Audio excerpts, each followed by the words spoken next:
what's up? My name is Dom. Welcome back to my channel. If you're new to my channel, I typically make bookish content, movie content, and anything else in between because I like to do whatever I want on this channel. And for tonight's video, we are going to go over everything I watched in the months of June and July. I am so far behind when it comes to my movie reviews, so that's why I'm squishing these 2 months into one video. And because of that, I have a lot to talk about, so let's just jump right into it.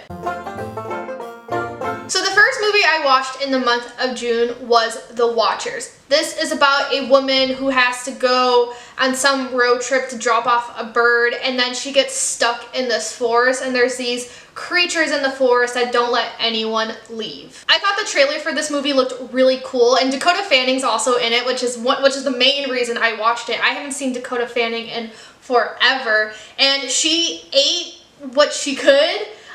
She was given a very weird script and she did as well as she could because this is such a great concept because it deals with Irish mythology, and I don't see Irish mythology in a lot of Hollywood productions, but it just wasn't executed well. Its main problem is the exposition. Holy exposition. Someone is constantly telling you things like this is just the way things are. We don't trust the audience, so we have to spell it out for you.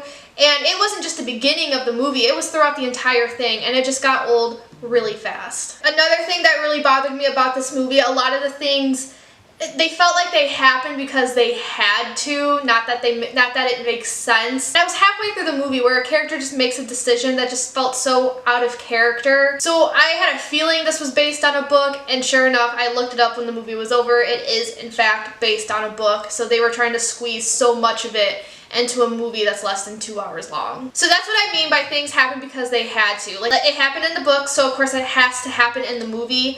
They just excluded all the character development that makes these motives make sense. M. Night Shyamalan's daughter made this movie, and she's definitely taking after him because there is a plot twist that you may or may not see coming, and we do know Shyamalan loves a good plot twist. However, just a critique, I guess, that encompasses everything I've been trying to say.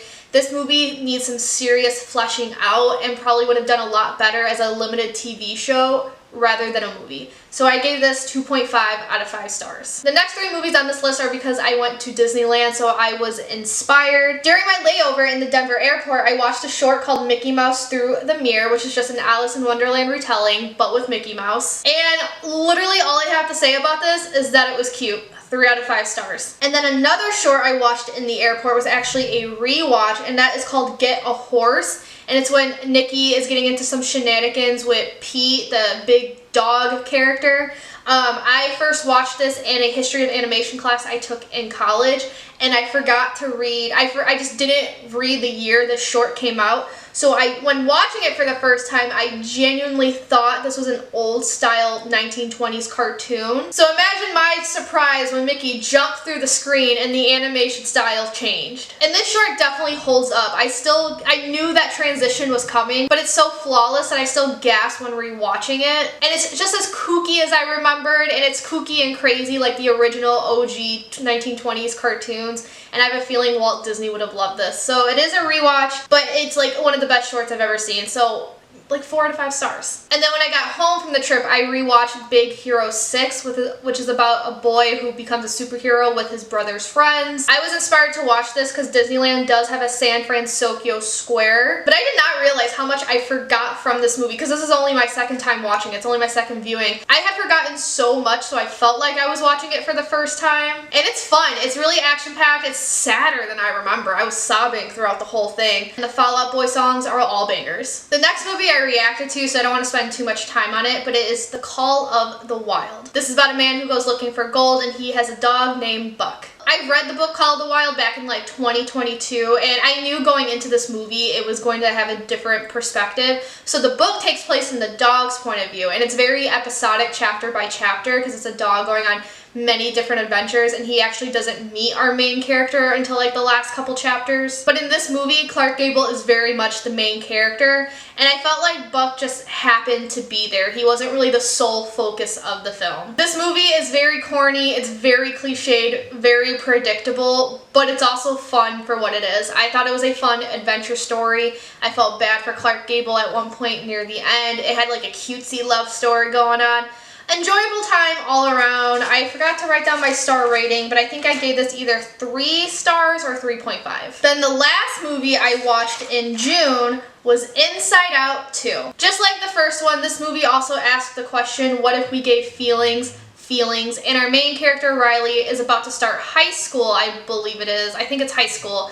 And she wants to join a hockey team, but she's scared she's not gonna fit in, and it's just the regular puberty transition to high school experience that I think a lot of us can relate to. I knew I was gonna have a good time with this movie when I walked into the theater, and it was a packed theater, and you know, being a Disney Pixar movie, I was expecting a lot of these people to be children. But despite being a packed theater, there was absolutely no children. Everyone was an adult, and I was like, yes, I'm going to have a great time, because kids these days do not know how to act in a theater, and it really pisses me off. And let me tell you, this actually made one of my top 10 movies of the year. This is a very solid sequel, and I liked all the new emotions that were introduced and how they match with Riley's age, because, you know, as we get older, I felt like, so just so you know where I'm coming from, I felt like the emotions in the first movie, and this is not a critique by any means, it is what it is given how young Riley was in the first movie. The emotions are very black and white, there's no nuance to them. You're either happy, sad, angry, or happy.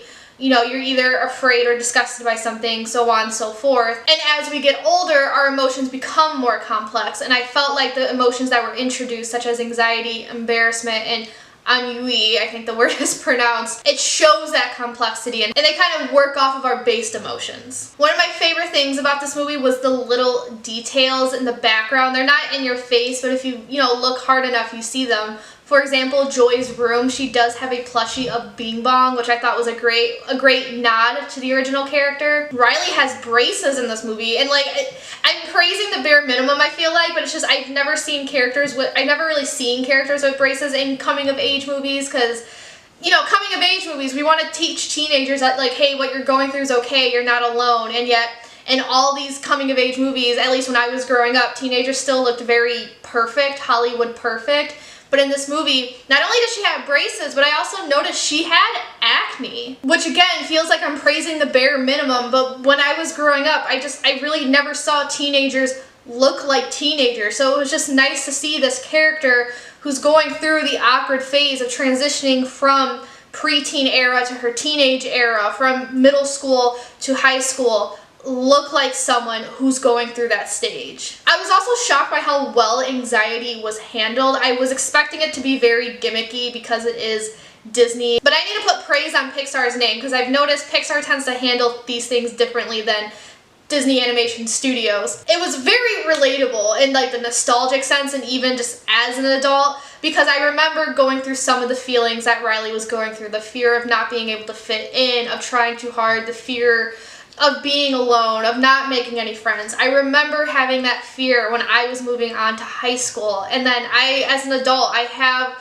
diagnosed generalized anxiety disorder, so girl, I get it. And it was so relatable that halfway through this movie, I was like, they must have had a trained psychologist in the writing room with them. I absolutely adore the world building expansion in this movie. Again, when we grow older, we become more complex. Riley's mind and the world building within this mind also became more complex, and at times felt gimmicky, but the jokes just landed so well that you can forgive the gimmicks. And I think one of my favorite things about this film is I love how nuanced the explanation for the sense of self really is, because throughout the whole movie, Riley is like, am I a good person? Am I a bad person? And the emotions were trying to decide that too. Like, her sense of self had to be good, or if it wasn't good, she was turning bad. But then as the movie goes on, it really shows that there's humans who do good, there's good humans who do like bad things. Like, overall, Riley's good, but at the end of the day, she is good, but she's also anxious. She's a great friend, but sometimes she also hurts her feelings. I just think that's I've never seen a coming of age movie do that before. So I guess the lesson of this movie was almost relieving to see, and it makes one feel like that they're normal for having these complex emotions. And girl, let me tell you about the collective reactions in the theater. There's one point where Joy says something along the lines of, maybe the older we get, the less joy we found, and there was awkward laughter throughout everyone, because oh boy. And during one scene, if you know, there was definitely a collective sniffle. My only critique for this movie is that it does seem a bit fast-paced. pace. You don't have a lot of time to breathe. But then, I don't know if that's intentional on Pixar's part, because you can't argue, well, the main theme of the movie is anxiety, and when you're anxious, you feel like you can't breathe. So take that as you will. I gave this movie 4.5 out of 5 stars. So the first movie I watched in the month of July is one of the worst movies I watched in 2024, and that is Horizon: An American Saga, wow, Part 1. Kevin Costner is trying to make a 4-part movie series about the Civil War era. This is the first part. It is 3 hours long, and let me tell you, this movie is so fucking boring. It's one of the only movies I ever considered actually walking out of. I saw this in theaters. Usually I'm pretty good, even if I don't like a movie, I'm pretty good at sticking through it until the end, because I find something to like or just to pass the time. Like, it's so bad it's good and I can make fun of it. But this movie for me has barely any redeeming qualities, and I actually can't believe I stuck out the whole 3 hours. I should have walked out halfway through it. The only reason I watched this is because an actress named Isabelle Fuhrman is in this. She is mostly known for the movie Orphan, and she's also in The Hunger Games. She was advertising the hell out of this movie. She's like the role of a lifetime, just to only be in the movie for like 3 minutes. But then it was also advertised as a movie that's going to show both sides of the war. And I commend them for trying to do that, and I commend that thought process. It's just, the rest of the movie was just not good. There's certain scenes where they really want you to sympathize with the white people, and I get it, because this is showing both sides of the war. Not just the Civil War, but this that whole era, so some of the years prior, and I'm sure he wants to gun for it a few years after the Civil War. So the movie opens up with white people in this new land, and the Native Americans taking back their land, essentially.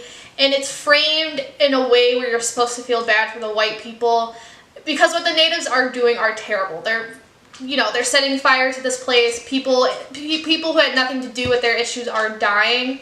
But just knowing everything we know about this era, the more information that's coming out about the horrors we performed on the Native Americans, I just had a very hard time sympathizing with the white people. I fully took the Native American side during this, and again, it was very clear you weren't supposed to. Definitely felt like that part of the movie fell flat. And just going off of that, like there's ideas I felt bad for, like I felt bad for the Native Americans in that scene and throughout the rest of the film, but when it comes to individual main characters, I somehow managed not to care about a single one in 3 hours. I couldn't connect with any of them at all. It's one of those movies where so much happens, but at the same time, very little happens. There's a lot of plot, and characters are going from one thing to another, and they're saying they feel like one thing, and then in the next scene, they're saying they feel like another thing. But I feel like there's no character development. There's so much plot in this movie that all the character development just happens off screen. And I felt very disconnected. In fact, only 2 scenes got me. There's one scene, I didn't tear up, I didn't sniffle, but I truly did feel kind of bad. There's like a mother and son scene, and I don't want to spoil it, so I'm going to leave it at that. But then another scene that made me really excited was just watching rich people get their comeuppance. That was actually kind of funny. The weirdest thing about this movie, though, is that it definitely feels like it should have been a TV show, and I'm not alone in this. I was talking about it with someone in the Philly Discord, and a lot of reviews on Letterboxd say the same thing. It feels like Kevin Costner wanted this to be a TV show series, but for some reason was forced to make it into movies. But then if you look it up, he always wanted it to be movies, so I don't know what's going on there. The pacing of it is very choppy, the way we follow all these different characters, and it's very jarring almost. And each hour of the film very much feels like it could have been its own episode with the way it's set up. And then not only that, but the movie's conclusion is quite literally a next time on a montage. I don't know what's going on. All I know is that in order to make parts 3 and 4, Kevin Costner was really relying on the amount of money this movie made. Part 2 was supposed to come out in August, and that never happened, so I don't know if 3 and 4 are going to just be thrown away. Who knows? But let me tell you about the audience of this film. It was me, 2 guys behind me, 2 girls right next to me, a row of people up front, and then 3 teenagers in the very front. So I want to say there was a total of like 15 people, and then by the end of the movie, it was just me and the 2 guys. So like a lot of people left. I have never seen that many people leave a theater in a very long time. So yeah, this was pretty bad. I was gonna see part 2 just because there was one storyline where that montage, that Next Time On montage got me. It got me curious. But now that it just never came out and we don't know when it's coming out, I don't fucking care anymore. So I gave this 1.5 out of 5 stars. I saw Maxine, which is part 3 of the X trilogy. In the original movie, it's about a group of friends back in the 70s who get together on a farm to make a porno. And then in this one, it takes place in the 80s and Maxine's trying to be a movie star. It's, from what I saw in Letterboxd, it's very controversial in the Ti West fandom. A lot of people didn't really like this. They want a better Act 3. I actually enjoyed this overall though, I will say. I think it's because I went into this with lower expectations than a lot of other people. I went into this movie thinking X and Pearl, the first 2 movies, are highly overrated. I still gave them 3 stars, 3.5 stars. Like, I still enjoyed them, but they weren't 5 out of 5 star watches for me like they were for a lot of people. So I just didn't really have any expectations going into this. It's definitely more conservative than the other 2. Like in the other 2, Mia Goth's tits are on full display, but I noticed in this one, there's even a scene where she shows them, but the audience doesn't see them. So I thought that was an interesting choice. Like, she's making her way up, so to speak, because, you know, she's going from amateur porno to like Hollywood big movies. Elizabeth Debicki, she felt like a caricature, which I thought was really well done though. It very much fit the script and the vibe the movie was going for, and I just like her as an actress anyway. And it just felt like an ode to old school horror films, like very simple plot from point A to point B. What's her face? Maxine had a goal. You can argue about whether or not she reached it in the end. I was entertained, which is all I asked for. I will say the third act of this movie is its weakest, but I still had a lot of fun. I was rooting for her. I left the theater thinking my money was well spent, and I gave this 3 out of 5 stars. Then I watched an anime movie called The Imaginary, not to be confused with Imaginary, the horror film I watched earlier this year. And then this takes place, this is basically Foster's Home for Imaginary Friends, but anime. It takes place in a world where these imaginary friends are able to live in a library if their human friends either died or just don't believe in them anymore. By being in this library, they're able to stay alive. It's cute, it has very likable characters with easy to follow world building, beautiful animation at times. It begs the question about where does our imagination go as we get older and why a lot of people become less imaginative.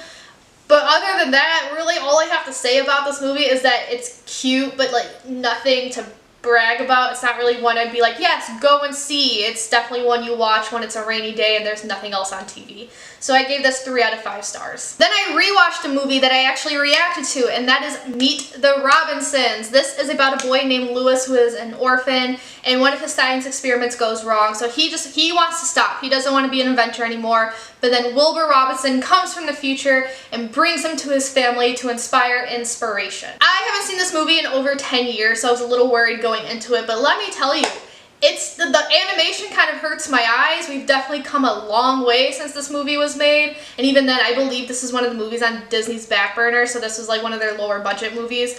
But the story itself still holds up. It's definitely an ode to Walt Disney's obsession with the future, and I mean Walt Disney the person, not the company. If you watch interviews with Walt Disney himself, what inspired him to make the parks look the way they do, he was definitely a visionary. He was definitely someone who wanted to keep moving forward, no pun intended given what they say in this movie. The jokes in this movie are still hilarious. I absolutely love the Robinson family and wish they were my own family. I'm absolutely obsessed with the fact that the mom is played by Shigo, and I'm also obsessed with the fact that one of the little girls in Lewis's class is played by the girl who plays Toph in Avatar: The Last Airbender. And it's just such a feel-good movie about finding a sense of belonging, and I cried at the end, and that Walt Disney quote they show in the last frame always freaking gets me. This was a very great rewatch, and I'm just glad I did it. Go ahead, I'm going to link it up below. Go ahead and go watch my reaction. The next movie I watched is an Oscar Best Picture winner, and that is You Can't Take It With You.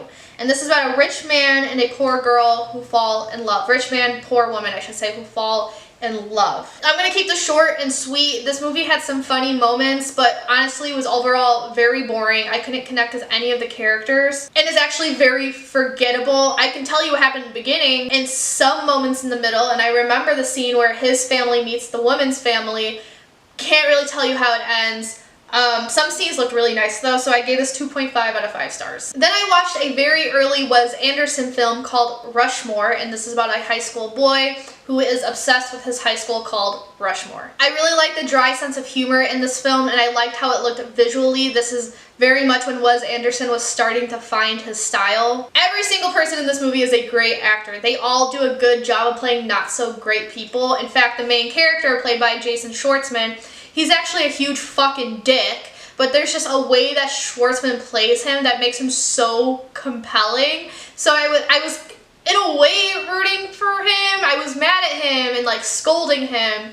But at the same time, I was like, you know, I hope you get the happy ending you're striving for. I did like the teacher character, and I did like Bill Murray's character, even though I thought they were a bit too forgiving of Jason Schwartzman's character. I gave this movie 3.5 out of 5 stars, and it's by watching this movie, because this is now, how many of his movies have I seen? I've seen the 2 animated ones, I've seen his first one, Bottle Rocket, now I've seen this one, I've seen the 4 Roald Dahl shorts. And on average, I only give his movies like 3 out of 5 stars, so it's interesting because overall I feel like the movies are alright. They're not for me, but also at the same time I can't stop watching them. There's something so charming and endearing about them. So I will eventually get through his entire list, but again, I gave this 3.5 out of 5 stars. Alright, and then the last movie I watched in July is one many of you have seen, and that is Deadpool and Wolverine. This is the 3rd movie in the Deadpool trilogy, I guess you can say now. And in this one, Wolverine in his universe, which is Logan, is no longer alive, so he uses a time thingy to find a Wolverine from another universe. However, the Wolverine he finds is the worst ever one, and then it's just chaos ensues. I want to say why he looked for him, but then that would be kind of a spoiler, so I'm going to hold off on that. Just know this movie is, if you haven't seen this movie yet, it is very chaotic. This movie is extremely fun though, and the soundtrack definitely helps with that. What a bunch of bangers. I was dancing in my seat in the beginning. I got very excited when Bye Bye Bye started playing. And that version of Like a Prayer during the climax of the film, I need them to put that on streaming because it was so good. I love that song in general anyway, but that version was so good. I will say at times, there's so many songs that at times it did feel a little too memey. Like Ryan Reynolds thought to himself, like, how many funny songs can I fit in one movie? But they were also great choices, so I can't be too mad about that. It's another multiverse film, which I wasn't too excited about just because there's so many out there right now. But I feel like this one was handled very well. And I have to say I understand why they did it, because now I know Disney, I believe Deadpool now is part of the Marvel Cinematic Universe, so now it's not Fox handling him anymore, it's Disney. And even then, I want to say it's handled well because it's not as contained as the first 2 movies. Like, I felt like the first 2 movies, I didn't need to watch a bunch of other movies to understand what was going on, whereas in this one, like, I'm not the biggest superhero fan. I see select few movies, so I haven't seen a bunch of the, you know, the X-Men movies. I haven't seen the Blade movies, the one with whoever Jennifer Gardner's character is, I haven't seen those. So there were definitely references in this movie that went right over my head, and I wasn't as emotional as superhero lovers were watching this. But I still could follow along very easily, and it helped that a lot of the jokes were pop culture based, and as much as I don't want to be, I do sometimes feel like I'm a pop culture connoisseur, so I understood nearly all of those jokes. And then the other references you think I wouldn't get, I did get some of them just because of spoilers. I really like Wade's growth in this movie because he's just a character. He's blasphemous. He thinks everything's a joke, but in this movie really hones in on the fact that he very much still cares. And even as someone who's not big into superheroes, so there's a lot of movies I missed out on, I feel like it did have a great emotional impact. I really felt it during that climax, and I really liked watching that end credit montage. So I feel like if I feel this way as someone who's not big into superheroes, if you are and you grew up with these movies, you would absolutely adore this movie. I gave this 4 out of 5 stars. Now on to TV shows. I watched a lot of TV shows actually. The first one I finally completed Star Wars The Clone Wars. In this TV show, we see different battles of the Clone Wars. Anakin Skywalker has a Padawan named Ahsoka Tano, and it takes place between Episode 2, Attack of the Clones, and Episode 3, Revenge of the Sith, with the very last 4 episodes taking place within that movie. And let me tell you, what a journey, because I started this TV show December of last year. So it took me 6 months to complete it, because there's seven seasons, and the first 5 have over 20 episodes each. So it was so hard to say goodbye to these characters, and I know so many of them come back in future projects, but like, the Jedi, you know, Order 66, like I'm never gonna see these people again. And I loved Master Luminara. I think she was my favorite.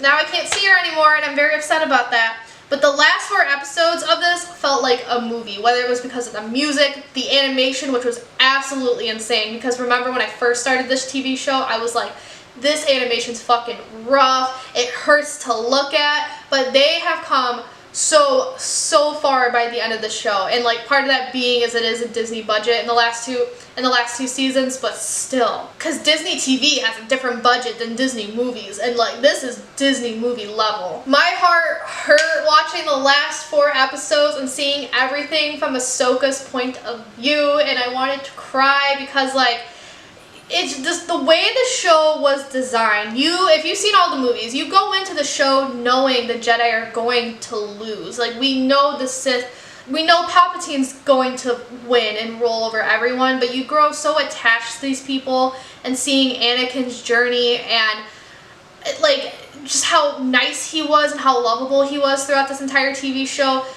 You root for them anyway, knowing they're gonna lose. You root for them, and I still felt sad. I still felt sad watching the Jedi lose. I actually teared up a bit, especially that last scene. That last scene was breathtaking and such a good note to end this series on. This was such a great show, definitely one of the best ones I watched in 2024. And also, one thing I kept wanting to mention in other videos that I just never mentioned before, but the voice acting in the show is insane. Like, not only because of how emotional it is, but just because of how all these characters, the characters we've known from the movies, how these voice actors are able to replicate the original actors. It's not Ewan McGregor voicing Obi-Wan Kenobi, and yet it had me fooled at first. Same thing with Mace Windu. It's not Samuel L. Jackson, but I was fooled at first. So I definitely want to commend the show for that. But then other than that, great show, 5 out of 5. Definitely some of the best Star Wars content out there. Like when people critique, you know, anything outside of the OG trilogy, I am a full believer that it is Clone Wars erasure. Y'all have got to watch this if you're a Star Wars fan. Just fair warning though about the last 4 episodes, it does assume you have seen the original movies.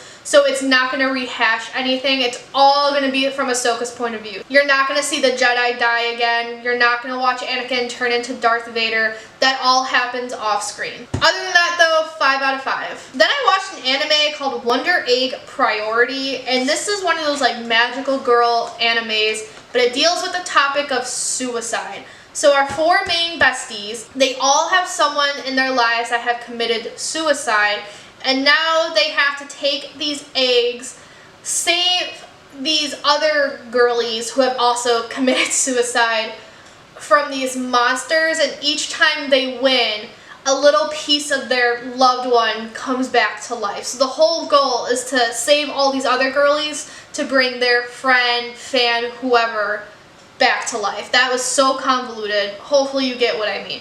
Twitter was praising the shit out of this, and it is pretty, has a solid premise, so that's why I wanted to watch it. Plus the main character gives me Coraline vibes with the blue hair and yellow jacket. But I thought the show was just okay overall.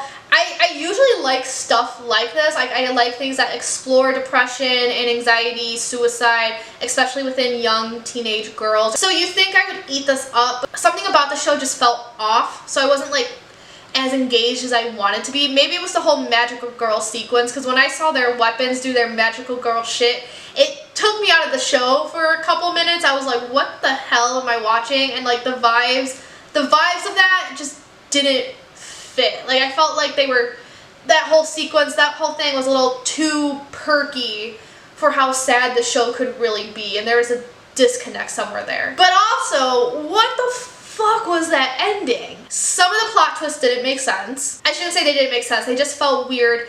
I didn't like how it was apparently inspired by Stephen King. You know, in the ending, what happens to the friends when everything's been completed.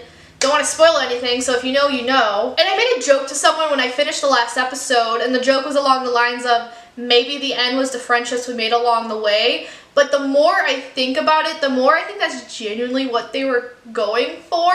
So take that as you will, because I sure don't like that path, but here we are. It feels incomplete, I want to say, or it feels like they got the plug pulled on them at the last minute, so they had to scramble to change things. Because it feels like they were hoping for a season 2, but weren't exactly sure they were getting one. So they wanted to leave things open just in case, but then at the same time wanted to give us a conclusion.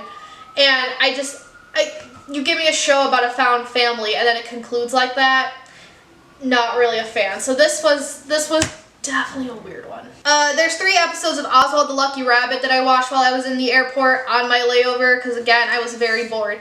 If you don't know who Oswald the Lucky Rabbit is, he actually came before Mickey Mouse. He was one of Walt Disney's original characters, but if memory serves me right, something got messed up with the rights of Oswald, so Walt Disney lost him. And the Disney company just got the rights back like a couple years ago. But there's only 3 episodes on Disney Plus. It was cute, and you could clearly see the inspiration for Mickey because they do have similar mannerisms. Yeah, that's all I gotta say about that. And then another TV show I watched in my layover, because let me tell you, overnight layovers are not fucking fun, is the new Yoda Chronicles, which is like Lego Star Wars of the OG trilogy. So it's episodes 4 through 6, but with a comedic factor. And it's very self-aware humor, which is some of my favorite humor. It's corny but self-aware, which is some of my favorite humor. And I had a lot of fun with it. It could be juvenile at times, but it is made for kids, but I still got a kick out of it even as an adult. Then I think this is the last show I completed in June, but that is Demon Slayer Season 4. And this is the Hashira training arc. So Demon Slayer takes place in a world where demons run amok and they eat humans. And one day our main character Tanjiro comes home to find that his sister Nezuko was turned into a demon. So he joins the Demon Slayer Corps to find a way to turn her back into a human. This is kind of a complicated season to talk about because not too much plot happens. It's exactly how it sounds. He's literally training with the Hashira because, you know, the next arc is going to be the main big arc where he's fighting all these powerful demons. So there's not really going to be any battles this season, and a lot of people were disappointed by that. A lot of people didn't actually like the season because it could be kind of boring. But this very much focused on Tanjiro working on himself, but then also the backstories of the Hashira, who I shed tears for. That Stone Hashira, man, he got fucked over, and I still feel so bad for him. But I absolutely adore the last episode of this season, so it actually ends later than I thought it would, because I have read the manga in its entirety. I'm working on that vlog, I swear to God I am. I was expecting it to end during one part of the manga, and it ended a chapter or 2 later, which I was shocked about, but I'm not upset about, because that ending was a banger. That song, absolutely fire, and I am so excited for the next arc. And if you have not read the manga, I'm excited for you guys to see the next sequence of events. First show I completed in July is Banana Fish, and this takes place in New York, and it's about a boy named Ash Lynx who is the leader of a gang, and he meets a boy from Japan named Eiji, and they become friends. But to not spoil anything, a lot of shit ensues, and I watched this based on a recommendation. What an emotional roller coaster, because let me tell you, this is a great story, but definitely not one I would recommend to everyone. Because the main 3 themes, happenings, whatever you want to call it, of the show are gang violence, drugs, and the biggest warning I want to give people is childhood sexual assault. They do often go into detail about the last one because that is part of Ash Lynx's backstory, and it does come back multiple times throughout the show. So this show could definitely get pretty heavy emotionally, and also visually it is a pretty graphic show. Having said that though, I do absolutely love Ash as a character. I thought he was very compelling. He is very smart, very knowledgeable, and tough. He is a great leader, and I could see why he has a fairly big gang and why him and Eiji kind of clung to each other. But he also has plenty of tender and vulnerable moments that show the audience he really is only 17. And I thought that contrast between his tough side and his vulnerable side was balanced out very well. And we all need a friend like Eiji just because he is so caring and always at Ash's side and wasn't really afraid of anything. So part of me wishes he reacted a bit more. He didn't react enough for me during some of these sequences, because let me tell you, I grew up in American big cities. I grew up in Chicago, and I'm currently living in Philadelphia, and there's stereotypes about both these cities. And I would still be shitting my pants if I went through some of the things Ash and AJ went through, and AJ was just like, yeah, hey, whatever. I'm like, girl, you just got here from fucking Japan. They're in the midst of gang violence in New York and you're not shitting yourself. Could not be me. But this story is also extremely sad, you know, given the themes I was talking about. And then these characters just cannot catch a fucking break. Just one bad thing after another. And that leads me to the ending, because a lot of people will warn you it's a sad ending, which I agree with to an extent. But I actually felt like it was more so bittersweet, which is not a bad thing. I very much enjoyed the ending. I felt like it was a very worthwhile story. Just some funny things about this anime adaptation though. The manga takes place in the 1980s, so the anime came out in 2018 and they did update the time period, but like there's certain things they forgot to update. So it is funny watching Ash, you know, use an iPhone, but then later in the story he was able to go to someone, he was in the airport and able to walk up to someone at their departure gate, which if you've been in an American airport, if you don't have a plane ticket, which he did not have, after 9/11, you can't even go past security without, you can't, not even security, you can't even go past bag check without a plane ticket. In the 80s, you could. So it's, and I understand, you know, why they kept that, because that's part of the story, but it's just so, like, that's just so funny to me, and that was a cue to me that the manga must have taken place earlier. And just also the way New York is showcased, despite being 2018, it still very much feels like the 80s.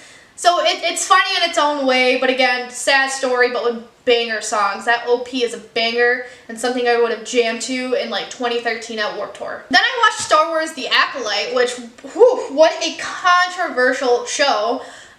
This takes place before the OG trilogy, and I think it's about 100 years before. And it's about a girl named Osha who had, how do I even say this without spoiling things? Because I don't want to spoil the first episode, but also it's about a girl named Osha. She had left the Jedi Order, and a bunch of Jedi are trying to find her. One Jedi, I should say, is trying to find her because someone else who's similar to the Sith is killing other Jedi. Other Jedi are dropping like flies. So it's basically a murder mystery in a sense. You want to find out who's doing this. We all know, if you're in the Star Wars fandom, this show got review bombed.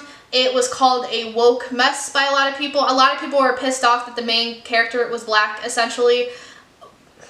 Okay. If you go on YouTube, it has more dislikes than likes. For something that got review bombed, I actually fairly enjoyed the show. The first thing that piqued my interest about the show is that it has nothing to do with the Skywalkers. This universe is vast, it is huge, and yet somehow every Star Wars project manages to tie its way back into the original Skywalker crew. And I get that, like, recognizable characters is how you get views. But, like, does everything need to go back to Luke? Does everything need to go back to Leia? You know what I mean? And they didn't even have a nod towards Luke and Leia, which I greatly appreciated.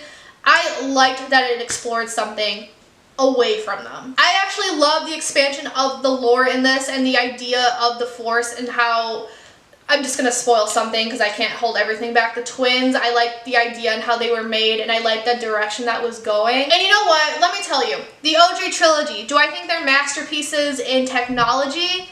Especially for the time they came out, but do I think they're masterpieces in writing? Absolutely fucking not. George Lucas is not this genius writer that a lot of people make him out to be. Honest to God, as much as I love the OG trilogy is corny, writing-wise. The dialogue in Star Wars has always been shit. To me, the OG trilogy are just fun, campy space operas that, you know, you can shut your brain off to watch. And if Star Wars content can give me that at the very least, then I will enjoy it. This TV show gave me that at the very least, and then some. So that's why I enjoyed this TV show. I liked pretty much all the characters, and I thought everyone did a pretty great job acting-wise, except for a very select few. Unfortunately, one of those few is our main actress, Amandla, and I hate to say it because she got a lot of vitriol, however you say that, when it came to this TV show. I thought everyone else kind of acted circles around her, and especially the Korean guy who's in who's in Squid Game. He apparently didn't even know English until filming this, and yet he had me fooled. I thought he was at least bilingual when watching this. Someone who could barely speak English acted circles around her, and the young version of the twins could not act to save their lives. So I thought, at least for them, I thought that was a choice. Critique I do have about the show though, like, because it's not, you know, it's not a 5 out of 5 star show by any means, but a critique I do have is the pacing, because each episode is a different length. It's not a show where all episodes are an hour or all are 30 minutes. Some are over an hour, some are only 30 minutes, and I thought that really hurt the pacing. So this is definitely one I need to go back to get my final thoughts on that. But like I said, I enjoyed the show. When it comes to the discussion of the show and like the review bombing, because a lot of people decided they hated the show without even watching it, and I really wish people would have discussed the racism that it was involved, because now they don't even bring it up at all. Now they're just like, see, we told you she's bad. But like, I remember reading some of those comments, so much vitriol just for being a black woman, and I wished racism in the Star Wars fandom was more discussed rather than swept under the rug. And then all the people calling this woke because of politics, when like Star Wars has always been political. But let me tell you, when you actually ignore Twitter and social media in general and, you know, form your own opinions, I did that, and I actually liked the show, because new content can actually be pretty fun when you don't have a bitch whining about how woke it is in your ear. My camera's dying and my phone's dead, and I still have a TV show and 2 concerts to talk about, so let's go. So, last show I watched in July is Scavenger's Reign. This show started out on Max, got canceled, and then Netflix took over, and they're still deciding if they're going to do a season 2. But it's a sci-fi show, and it's about a group of people whose spaceship, the Demeter, crashed on a planet, and now they have to survive on said planet while they try to find the Demeter once again. Despite being a huge Star Wars fan, I'm actually not a big fan of sci-fi in general, but this was recommended to me anyway, and I do want to help it out because a lot of my friends are really pushing for a season 2. So that's why I watched it, and I did think the story itself was overall okay. However, I was obsessed with the show visually. I loved the colors in the show and just how like pink the planet could be. A lot of pinks and blues, and just the way, and it didn't clash. It was just the way that meshed together. I loved looking at it. I loved seeing the creature designs and the robot designs. I really liked the music of the show as well. It was very atmospheric. Music was intense when it needed to be, but otherwise, overall, the music was mostly, how do I put this? It was easy listening, and like, I don't want to call it lo-fi because I don't think that's what it technically is, but like in the same nature almost. So even but it just worked. Like, in the tense moments, it made you tense. In the calm moments, it made you calm, despite being, you know, not so different. And I really liked that. And despite thinking the story overall is just okay, I really liked how much our characters struggled. Sometimes shows make things way too easy for characters, but let me tell you, everyone in the show was put through the ringer. And not just physically, but also mentally. So we got to see them physically struggle to get to the Demeter, but we also got to see the mental struggle that would cause, because none of these characters were let off easy. They were all very flawed people, some more so than others, because I was ready to punch Kelman through the screen. But even then, as much as angry as I got at someone like Kelman, I still thought he was a very well written and humanistic character. They all felt extremely realistic. Sam and Ursula being my faves, they were my favorite group to watch, because you're watching a total of 4 characters with 3 separate groups, because 2 of them are on their own, and then Sam and Ursula got lost as a duo. So they were my favorites, and actually, because I like the music and the visuals so much, and I am curious to see what they would do with it given the ending of season 1, I would watch a season 2. In June and July, I saw a total of 2 concerts, the first one being the Rolling Stones concert in June. The first band I saw there was Kaleo. That was their opener. Can't really say much because I walked in halfway through the set and I didn't really care for them, so I was on my phone the whole time. But I really did have a great time watching the Rolling Stones. They're not even like one of my top 10 favorite bands, but it was still like, oh my god, I'm seeing, you know, Mick Jagger in person. It was still an experience, so to speak. Let me tell you, everyone in that band, not just Mick Jagger, everyone in that band has still got it, and they're still dancing around despite being in their 80s. And I actually had a fun time watching the audience, because given when the Rolling Stones debuted, the majority of the audience were boomers. But I thought it was so cute watching all of these people get up and dance to the music from their childhood. So I had an absolute blast at the Rolling Stones concert. Here are some clips. I see a land of Mars, where all came to blur.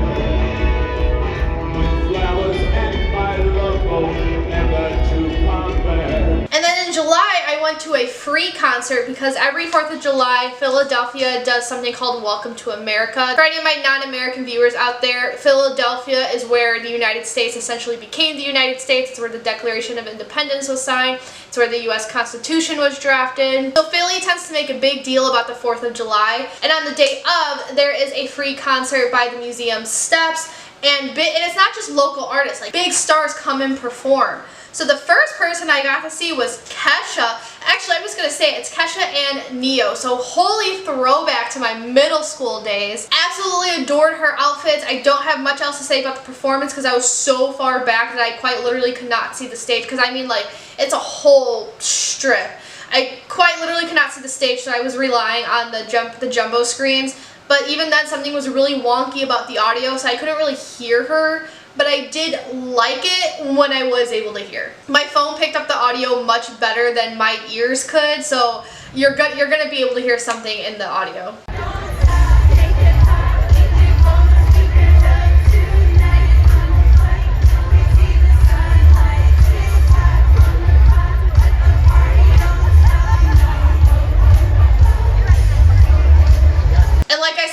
Got to see Ne-Yo. He has not changed since my middle school days. He still dresses the exact same, and what a smooth dancer. But I really liked this set. It was super chill. I really liked the songs, and I was able to hear him, so I did like his set better than Kesha's, even though I like Kesha's music better.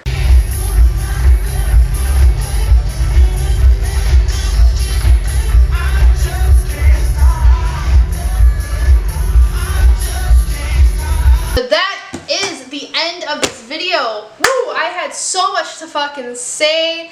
I wish I could have fleshed out my feelings on these things a bit more, but like I just wanted to make this one video before I fell too far behind.